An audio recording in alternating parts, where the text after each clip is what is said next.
This custom gaming PC is the size of a console, way more powerful than one, and it is super easy to build. It's been a while since I've attempted a small form factor build like this. It's been 84 years. As the case is only 7.3 liters, but man, I am seriously questioning why I don't do this more often. This is so cool. I did overlook a very important part of building a tiny PC like this, and I'll explain all that in a little bit later so you don't make the same mistake that I did. Before that though, I'm gonna walk you through all of the parts inside of here. We're of course gonna benchmark it, and we're also of course gonna run an ad for the sponsor of today's video. And real quickly, since I know my audience is always interested in saving money when building and selling gaming PCs, today's video sponsor GVG Mall can definitely help you out with that. I've worked with GVG Mall for so long now and have bought probably close to 100 keys myself, and they're hooking you all up big time with the 25% off discount if you use code ZTT18 with the link in the description. GVG Mall has Windows activation keys as well as Microsoft Office, game keys for platforms like Steam and Origin, and they even have console stuff too, like PSN and Xbox prepaid cards. Activating Windows couldn't be easier. Just paste in the key that you get instantly after paying on the website, so remove that ugly unactivated watermark for good. Don't forget to use ZTT18 for 25% off with the link in the description. All right, so instead of saving the GPU for last and keeping you on the edge of your seat for the YouTube retention numbers,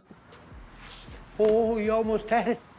You gotta be quicker than that. we're gonna start with it because it's literally the main inspiration for this build. This here is the Gigabyte RTX 4060 low profile, and I already made a dedicated video talking about how excited I am for this card. The RTX 4060 is plenty powerful enough already on its own, but when you combine that power with the low profile form factor, this becomes a beast for rack mounted home server builds, which is what I did, OEM PCs that you convert into gaming PCs, and even small form factor custom builds like this one. Gigabyte actually saw one of my YouTube shorts or TikToks talking about the launch of their 4060 LP, so they offered to send one out to me right away. What they didn't realize is that I already bought one for myself. I absolutely have to have every low profile card that's available on the market, so now I ended up with two of them. The first one went in that server build, like I said, so this second one needed a new home. I figured a tiny gaming PC would be perfect. However, I had no idea that there's actually only a tiny handful of cases on the market that only support the low profile cards. Lots of popular SFF cases that you've probably seen before support full-size cards, and yes, the 4060 LP can be used with a normal-size PCIe bracket, but I wanted to find something that's specifically for low-profile cards. It turns out that there just isn't a huge market for this. I mean, Gigabyte is the only manufacturer to even make an LP 4060, so it kind of makes sense. I did end up finding this option for $70, and it doesn't even have a name, but it's from the JoyJom store on Amazon, and it had a 4.5-star review, so I picked it up. This case actually supports both ITX and micro ATX motherboards, which is honestly a huge shocker. Most people that are into building these tiny form factor PCs are certainly going to buy an ITX motherboard for them, but I went a little against the grain a bit, and we got a micro ATX board in here. To be fully transparent, the only reason is because I had a bunch of these Gigabyte H610M S2Hs laying around, and I've explained before why I have a pile of them in the studio. In a very quick nutshell, I thought I was buying a bunch of the DDR4 versions of the motherboard, but I accidentally bought the DDR5 versions of the motherboard, and those boards are really hard to use in budget builds. This is a very cheap and underwhelming motherboard, but since you can only use more expensive DDR5 RAM with them, they don't make sense in a whole lot of scenarios. Except for a situation like this. This is essentially just a spare parts gaming PC using a case that I really wanted to check out,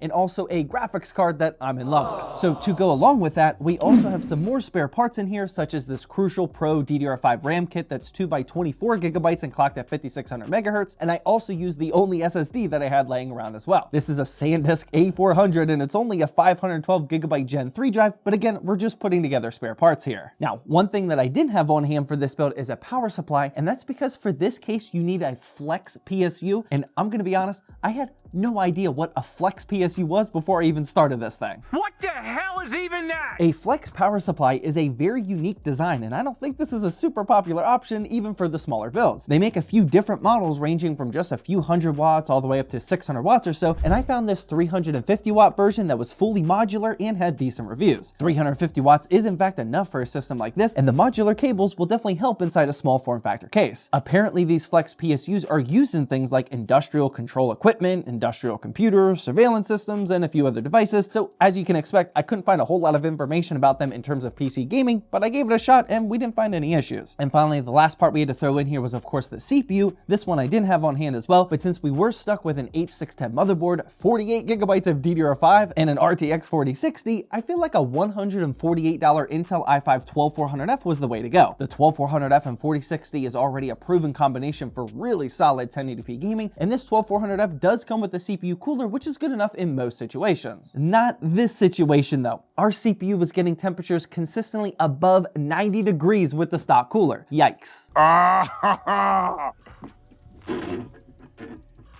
Oh, that's hot. That's hot. This case has absolutely no room for airflow with no extra fans installed, and I'm sure you could rig up a couple of 60mm fans in a few different spots, but we didn't do any of that, and I thought that would be good enough. The CPU cooler is pulling in fresh air from this side vent here, which is why I thought it would be okay, but we reinstalled this multiple times, repasted it, retested it, and we consistently got those 90 to 95 degree temperatures. The case also came with this metal bracket here so you can install some 2.5-inch SSDs, and that would end up blocking the airflow of the CPU cooler a bit, but we removed this and we still got the same result. And just as a quick note, this bracket is very poorly manufactured, or at least ours was. The screw hole in the case is a few millimeters lower than where it should be, so we had to physically bend this crossbar a little bit to screw it in. And then once it did get locked in, this causes the entire case to warp ever so slightly, and you end up getting a gaming PC that can rock back and forth on the table. I'm not sure if we got unlucky with this or if this is just how they all are, but either way, we're definitely gonna leave that bracket off. So yeah, back to the cooling situation, we did end up buying a new cooler for it after we did a ton of testing, honestly mostly because I'm going to be selling this PC on our upcoming February 1st monthly drop on ZTTbuilds.com, so I didn't want to screw anyone over. I ended up grabbing this Thermalright AX P90 X53 cooler for around 30 bucks. This case can fit coolers up to 73mm if you don't have that dumb crossbar installed, and this one was only 53mm. It's got 4 heat pipes on here with a 92mm slim fan, and the block is even shaped like the rectangle AM5 or LGA 1700 CPUs like we have, so we'll get full coverage here. After installing this, we ran some quick Cinebench 2024 stress tests for both the CPU and GPU, and of course, we got some